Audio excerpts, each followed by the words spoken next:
Chapter 18. Lying to Mr. Beebe, Mrs. Honeychurch, Freddie, and the servants. Windy Corner lay, not on the summit of the ridge, but a few hundred feet down the southern slope, at the springing of one of the great buttresses that supported the hill. On either side of it was a shallow ravine, filled with ferns and pine trees, and down the ravine on the left ran the highway into the Weald. Whenever Mr. Beebe crossed the ridge and caught sight of these noble dispositions of the earth, and poised in the middle of them, Windy Corner, he laughed. The situation was so glorious, the house so commonplace, not to say impertinent. The late Mr. Honeychurch had affected the cube, because it gave him the most accommodation for his money, and the only addition made by his widow had been a small turret, shaped like a rhinoceros horn, where she could sit in wet weather and watch the carts going up and down the road. So impertinent, and yet the house did, for it was the home of people who loved their surroundings honestly. Other houses in the neighborhood had been built by expensive architects, over others their inmates had fidgeted sedulously, yet all these suggested the accidental, the temporary. While Windy Corner seemed as inevitable as an ugliness of nature's own creation, one might laugh at the house, but one never shuddered. Mr. Beebe was bicycling over this Monday afternoon with a piece of gossip. He had heard from the Miss Allens. These admirable ladies, since they could not go to Sissy Villa, had changed their plans. They were going to Greece instead. "Since Florence did my poor sister so much good," wrote Miss Catharine, "we do not see why we should not try Athens this winter. Of course, Athens is a plunge, and the doctor has ordered her special digestive bread. But after all, we can take that with us, and it is only getting first into a steamer and then into a train. But is there an English church?" And the letter went on to say, "I do not expect we shall go any further than Athens, but if you knew of a really comfortable pension at Constantinople, we should be so grateful." Lucy would enjoy this letter, and the smile with which Mr. Beebe greeted Windy Corner was partly for her. She would see the fun of it and some of its beauty, for she must see some beauty. Though she was hopeless about pictures, and though she dressed so unevenly, oh, that cerise frock yesterday at church! She must see some beauty in life, or she could not play the piano as she did. He had a theory that musicians are incredibly complex, and know far less than other artists what they want and what they are, that they puzzle themselves as well as their friends, that their psychology is a modern development and has not yet been understood. This theory, had he known it, had possibly just been illustrated by facts. Ignorant of the events of yesterday, he was only riding over to get some tea, to see his niece, and to observe whether Miss Honeychurch saw anything beautiful in the desire of two old ladies to visit Athens. A carriage was drawn up outside Windy Corner, and just as he caught sight of the house it started, bowled up the drive, and stopped abruptly when it reached the main road. Therefore it must be the horse, who always expected people to walk up the hill in case they tired him. The door opened obediently, and two men emerged, whom Mr. Beebe recognized as Cecil and Freddie. They were an odd couple to go driving, but he saw a trunk beside the coachman's legs. Cecil, who wore a bowler, must be going away, while Freddie, a cap, was seeing him to the station. They walked rapidly, taking the short cuts, and reached the summit while the carriage was still pursuing the windings of the road. They shook hands with the clergyman but did not speak. "So you're off for a minute, Mr. Vyse?" he asked. Cecil said yes, while Freddie edged away. "I was coming to show you this delightful letter from those friends of Miss Honeychurch." He quoted from it. "Isn't it wonderful? Isn't it romance? Most certainly they will go to Constantinople. They are taken in a snare that cannot fail. They will end by going round the world." Cecil listened civilly and said he was sure that Lucy would be amused and interested. "Isn't romance capricious? I never notice it in you young people. You do nothing but play lawn tennis and say that romance is dead, while the Miss Allens are struggling with all the weapons of propriety against the terrible thing. A really comfortable pension at Constantinople. So they call it out of decency, but in their hearts they want a pension with magic windows opening on the foam of perilous seas in fairyland forlorn. No ordinary view will content the Miss Allens. They want the pension Keats. "I'm awfully sorry to interrupt, Mr. Beebe," said Freddie, "but have you any matches?" "I have," said Cecil, and it did not escape Mr. Beebe's notice that he spoke to the boy more kindly. "You have never met these Miss Allens, have you, Mr. Vyse?" "Never." "Then you don't see the wonder of this Greek visit." "I haven't been to Greece myself and don't mean to go, and I can't imagine any of my friends going. It is altogether too big for our little lot.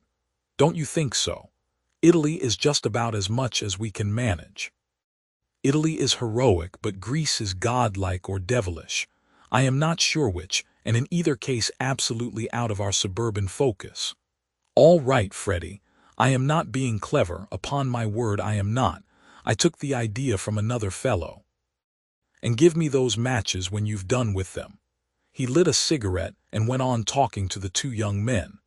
"I was saying, if our poor little Cockney lives must have a background, let it be Italian, big enough in all conscience. The ceiling of the Sistine Chapel for me. There the contrast is just as much as I can realize. But not the Parthenon, not the frieze of Phidias at any price, and here comes the Victoria." "You're quite right," said Cecil. "Greece is not for our little lot," and he got in. Freddie followed, nodding to the clergyman, whom he trusted not to be pulling one's leg, really. And before they had gone a dozen yards he jumped out and came running back for Vyse's matchbox, which had not been returned. As he took it he said, "I'm so glad you only talked about books. Cecil's hard hit. Lucy won't marry him.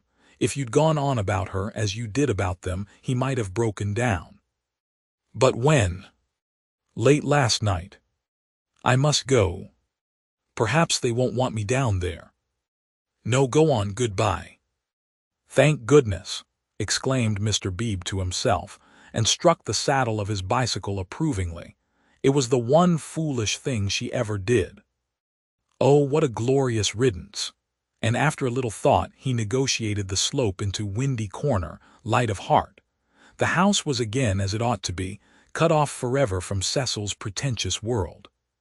He would find Miss Minnie down in the garden. In the drawing-room Lucy was tinkling at a Mozart sonata. He hesitated a moment, but went down the garden as requested. There he found a mournful company. It was a blustering day, and the wind had taken and broken the dahlias. Mrs. Honeychurch, who looked cross, was tying them up, while Miss Bartlett, unsuitably dressed, impeded her with offers of assistance. At a little distance stood Minnie and the garden child, a minute importation, each holding either end of a long piece of bass. "Oh, how do you do, Mr. Beebe? Gracious, what a mess everything is. Look at my scarlet pompons, and the wind blowing your skirts about, and the ground so hard that not a prop will stick in, and then the carriage having to go out, when I had counted on having Powell, who, give everyone their due, does tie up dahlias properly. Evidently Mrs.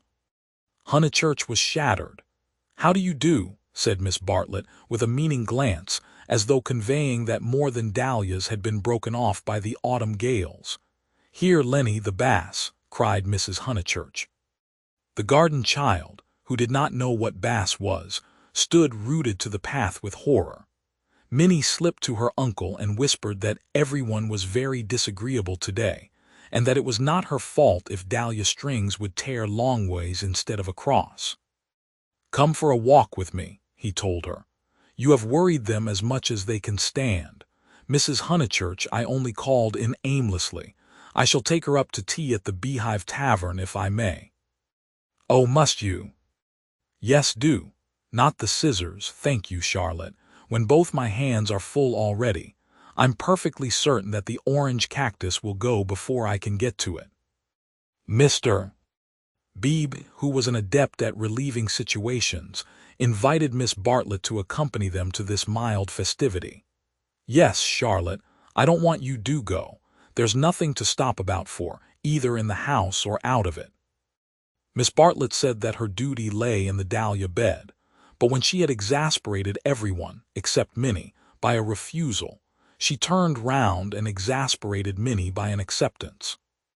As they walked up the garden, the orange cactus fell, and Mr. Beebe's last vision was of the garden child clasping it like a lover, his dark head buried in a wealth of blossom. "It is terrible, this havoc among the flowers," he remarked. "It is always terrible when the promise of months is destroyed in a moment," enunciated Miss Bartlett. "Perhaps we ought to send Miss Honeychurch down to her mother, or will she come with us? I think we had better leave Lucy to herself, and to her own pursuits." "They're angry with Miss Honeychurch because she was late for breakfast," whispered Minnie, "and Floyd has gone and Mr. Vyse has gone and Freddie won't play with me. In fact, Uncle Arthur, the house is not at all what it was yesterday." "Don't be a prig," said her Uncle Arthur. "Go and put on your boots." He stepped into the drawing-room, where Lucy was still attentively pursuing the sonatas of Mozart. She stopped when he entered. "How do you do? Miss Bartlett and Minnie are coming with me to tea at the Beehive. Would you come too?" "I don't think I will, thank you." "No, I didn't suppose you would care to much." Lucy turned to the piano and struck a few chords. "How delicate those sonatas are," said Mr. Beebe, though at the bottom of his heart he thought them silly little things. Lucy passed into Schumann. "Miss Honeychurch?" "Yes. I met them on the hill. Your brother told me." "Oh, he did?" She sounded annoyed. Mr. Beebe felt hurt, for he had thought that she would like him to be told. "I needn't say that it will go no further." "Mother, Charlotte, Cecil, Freddie, you," said Lucy, playing a note for each person who knew, and then playing a sixth note. "If you'll let me say so, I am very glad, and I am certain that you have done the right thing. So I hoped other people would think, but they don't seem to." I could see that Miss Bartlett thought it unwise. "So does Mother. Mother minds dreadfully." "I am very sorry for that," said Mr. Beebe with feeling. Mrs. Honeychurch, who hated all changes, did mind, but not nearly as much as her daughter pretended, and only for the minute. It was really a ruse of Lucy's to justify her despondency, a ruse of which she was not herself conscious, for she was marching in the armies of darkness. And Freddie minds. Still, Freddie never hit it off with Vyse much, did he? I gathered that he disliked the engagement, and felt it might separate him from you. Boys are so odd. Minnie could be heard arguing with Miss Bartlett through the floor. Tea at the Beehive apparently involved a complete change of apparel. Mr. Beebe saw that Lucy, very properly, did not wish to discuss her action, so after a sincere expression of sympathy, he said, "I have had an absurd letter from Miss Allen. That was really what brought me over. I thought it might amuse you all." "How delightful," said Lucy, in a dull voice. For the sake of something to do, he began to read her the letter. After a few words her eyes grew alert, and soon she interrupted him with going abroad. "When do they start?" "Next week, I gather." "Did Freddie say whether he was driving straight back?" "No, he didn't. Because I do hope he won't go gossiping." So she did want to talk about her broken engagement. Always complacent, he put the letter away. But she at once exclaimed in a high voice, "Oh, do tell me more about the Miss Allens. How perfectly splendid of them to go abroad. I want them to start from Venice, and go in a cargo steamer down the Illyrian coast." She laughed heartily. "Oh, delightful, I wish they'd take me." "Has Italy filled you with the fever of travel? Perhaps George Emerson is right. He says that Italy is only an euphuism for fate." "Oh, not Italy, but Constantinople. I have always longed to go to Constantinople. Constantinople is practically Asia, isn't it?" Mr. Beebe reminded her that Constantinople was still unlikely, and that the Miss Allens only aimed at Athens, with Delphi perhaps, if the roads are safe. But this made no difference to her enthusiasm. She had always longed to go to Greece even more, it seemed. He saw, to his surprise, that she was apparently serious. "I didn't realize that you and the Miss Allens were still such friends after Sissy Villa." "Oh, that's nothing. I assure you Sissy Villa's nothing to me. I would give anything to go with them." "Would your mother spare you again so soon? You have scarcely been home 3 months." "She must spare me," cried Lucy in growing excitement. "I simply must go away. I have to." She ran her fingers hysterically through her hair. "Don't you see that I have to go away? I didn't realize at the time, and of course I want to see Constantinople so particularly." "You mean that since you have broken off your engagement you feel—" "Yes, yes. I knew you understand." Mr. Beebe did not quite understand. Why could not Miss Honeychurch repose in the bosom of her family? Cecil had evidently taken up the dignified line and was not going to annoy her. Then it struck him that her family itself might be annoying. He hinted this to her, and she accepted the hint eagerly. Yes, of course, to go to Constantinople until they are used to the idea and everything has calmed down. "I am afraid it has been a bothersome business," he said gently. "No, not at all. Cecil was very kind indeed, only, I had better tell you the whole truth since you have heard a little, it was that he is so masterful. I found that he wouldn't let me go my own way. He would improve me in places where I can't be improved. Cecil won't let a woman decide for herself. In fact, he daren't. What nonsense I do talk, but that is the kind of thing. It is what I gathered from my own observation of Mr. Vyse. It is what I gather from all that I have known of you. I do sympathize and agree most profoundly.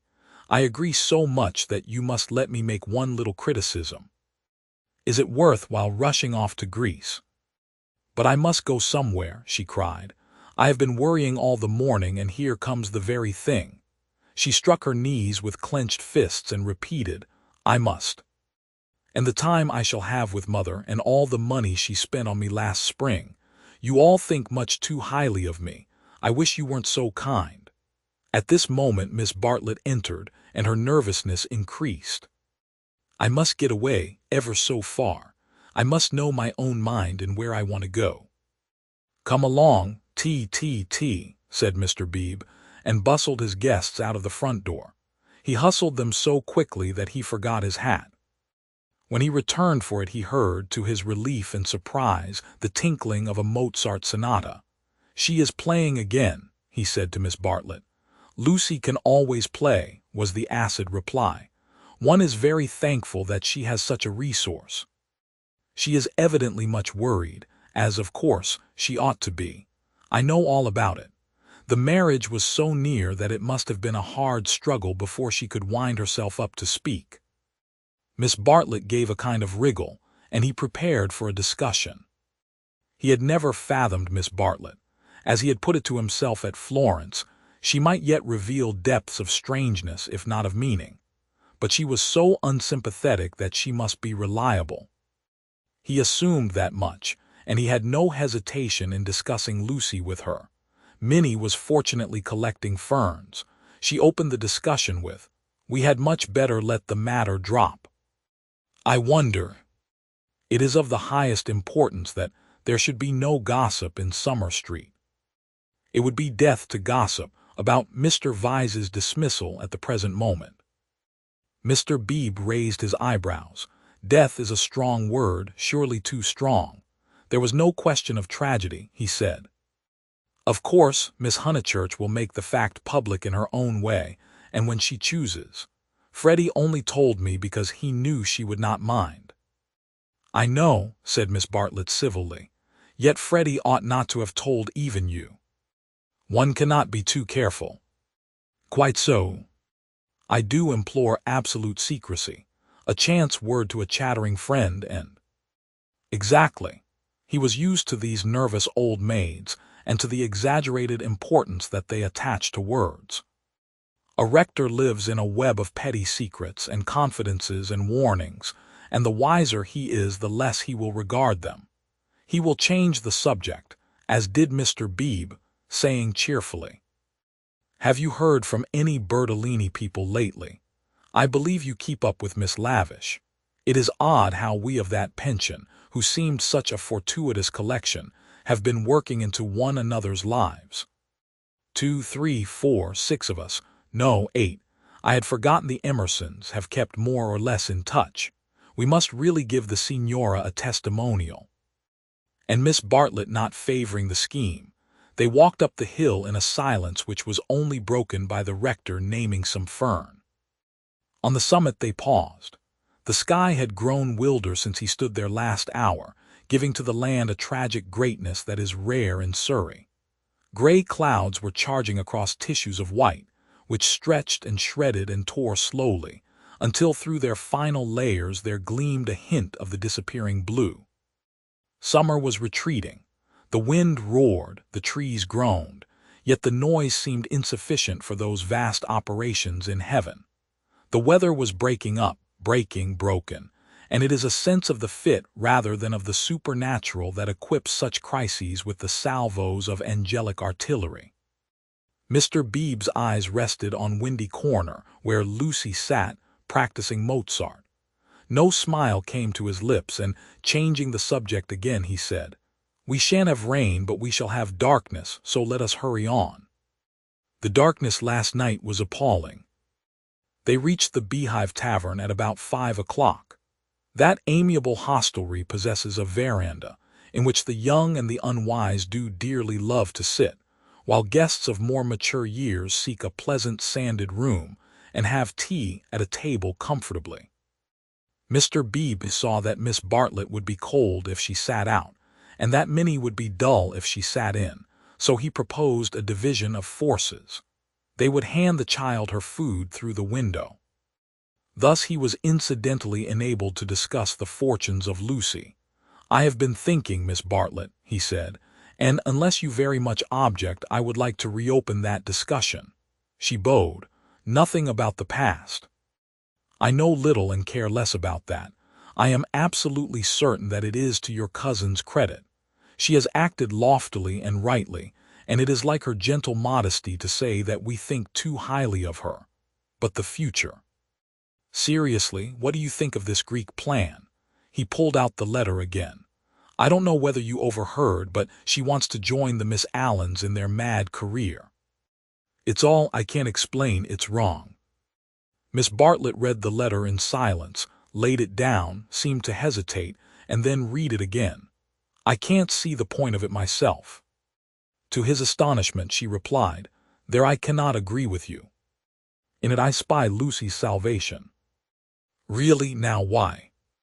"She wanted to leave Windy Corner." "I know, but it seems so odd, so unlike her, so, I was going to say selfish. It is natural, surely, after such painful scenes, that she should desire a change." Here, apparently, was one of those points that the male intellect misses. Mr. Beebe exclaimed, "So she says herself, and since another lady agrees with her, I must own that I am partially convinced. Perhaps she must have a change. I have no sisters and I don't understand these things.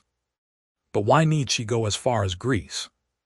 "You may well ask that," replied Miss Bartlett, who was evidently interested and had almost dropped her evasive manner. "Why Greece? What is it, Minnie dear, jam? Why not Tunbridge Wells?" "Oh, Mr. Beebe, I had a long and most unsatisfactory interview with dear Lucy this morning. I cannot help her. I will say no more. Perhaps I have already said too much. I am not to talk. I wanted her to spend 6 months with me at Tunbridge Wells, and she refused." Mr. Beebe poked at a crumb with his knife. "But my feelings are of no importance. I know too well that I get on Lucy's nerves. Our tour was a failure. She wanted to leave Florence, and when we got to Rome, she did not want to be in Rome, and all the time I felt that I was spending her mother's money." "Let us keep to the future, though," interrupted Mr. Beebe. "I want your advice." "Very well," said Charlotte, with a choky abruptness that was new to him, though familiar to Lucy. "I for one will help her to go to Greece. Will you?" Mr. Beebe considered. "It is absolutely necessary," she continued, lowering her veil and whispering through it with a passion, an intensity that surprised him. I know, I know. The darkness was coming on, and he felt that this odd woman really did know. She must not stop here a moment, and we must keep quiet till she goes. I trust that the servants know nothing. Afterwards, but I may have said too much already. Only Lucy and I are helpless against Mrs. Honeychurch alone. If you help we may succeed, otherwise. Otherwise. Otherwise, she repeated as if the word held finality. Yes, I will help her, said the clergyman, setting his jaw firm. Come, let us go back now, and settle the whole thing up. Miss Bartlett burst into florid gratitude. The tavern sign, a beehive trimmed evenly with bees, creaked in the wind outside as she thanked him. Mr. Beebe did not quite understand the situation. But then, he did not desire to understand it, nor to jump to the conclusion of another man that would have attracted a grosser mind. He only felt that Miss Bartlett knew of some vague influence from which the girl desired to be delivered, and which might well be clothed in the fleshly form. Its very vagueness spurred him into knight-errantry. His belief in celibacy, so reticent, so carefully concealed beneath his tolerance and culture, now came to the surface and expanded like some delicate flower. They that marry do well, but they that refrain do better. So ran his belief, and he never heard that an engagement was broken off but with a slight feeling of pleasure. In the case of Lucy, the feeling was intensified through dislike of Cecil, and he was willing to go further, to place her out of danger until she could confirm her resolution of virginity. The feeling was very subtle and quite undogmatic, and he never imparted it to any other of the characters in this entanglement. Yet it existed, and it alone explains his actions subsequently, and his influence on the action of others. The compact that he made with Miss Bartlett in the tavern was to help not only Lucy but religion also. They hurried home through a world of black and gray. He conversed on indifferent topics: the Emersons' need of a housekeeper, servants, Italian servants, novels about Italy, novels with a purpose. Could literature influence life? Windy Corner glimmered. In the garden, Mrs. Honeychurch, now helped by Freddie, still wrestled with the lives of her flowers. It gets too dark, she said hopelessly. This comes of putting off. We might have known the weather would break up soon, and now Lucy wants to go to Greece. I don't know what the world's coming to. Mrs. Honeychurch, he said, go to Greece she must. Come up to the house and let's talk it over. Do you, in the first place, mind her breaking with Vyse? Mr. Beebe, I'm thankful, simply thankful. So am I, said Freddie. Good. Now come up to the house. They conferred in the dining room for half an hour. Lucy would never have carried the Greek scheme alone. It was expensive and dramatic, both qualities that her mother loathed, nor would Charlotte have succeeded. The honors of the day rested with Mr. Beebe. By his tact and common sense, and by his influence as a clergyman, for a clergyman who was not a fool influenced Mrs. Honeychurch greatly. He bent her to their purpose. I don't see why Greece is necessary, she said, but as you do, I suppose it is all right. It must be something I can't understand. Lucy, let's tell her. Lucy. She is playing the piano, Mr. Beebe said. He opened the door and heard the words of a song. Look not thou on beauty, charming. I didn't know that Miss Honeychurch sang, too. Sit thou still when kings are arming. Taste not when the wine-cup glistens. It's a song that Cecil gave her. How odd girls are. What's that? Called Lucy, stopping short. All right, dear, said Mrs. Honeychurch kindly. She went into the drawing-room, and Mr. Beebe heard her kiss Lucy and say, I am sorry I was so cross about Greece, but it came on the top of the dahlias. Rather a hard voice said, Thank you, Mother, that doesn't matter a bit. And you are right, too. Greece will be all right. You can go if the Miss Allens will have you. Oh, splendid, oh, thank you. Mr. Beebe followed. Lucy still sat at the piano with her hands over the keys. She was glad, but he had expected greater gladness. Her mother bent over her. Freddie, to whom she had been singing, reclined on the floor with his head against her and an unlit pipe between his lips. Oddly enough, the group was beautiful. Mr.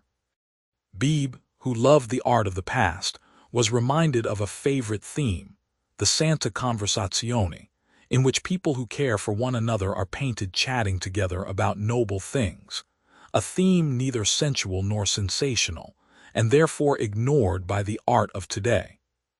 Why should Lucy want either to marry or to travel when she had such friends at home? Taste not when the wine cup glistens. Speak not when the people listens. She continued, "Here's Mr. Beebe. Mr. Beebe knows my rude ways." "It's a beautiful song and a wise one," said he. "Go on." "It isn't very good," she said listlessly. "I forget why, harmony or something. I suspected it was unscholarly." "It's so beautiful." "The tune's right enough," said Freddie, "but the words are rotten. Why throw up the sponge?" "How stupidly you talk," said his sister. The Santa Conversazione was broken up. After all, there was no reason that Lucy should talk about Greece or thank him for persuading her mother, so he said goodbye. Freddie lit his bicycle lamp for him in the porch, and with his usual felicity of phrase said, "This has been a day and a half. Stop thine ear against the singer. Wait a minute, she is finishing. From the red gold keep thy finger, vacant heart and hand and eye. Easy live and quiet die." "I love weather like this," said Freddie. Mr.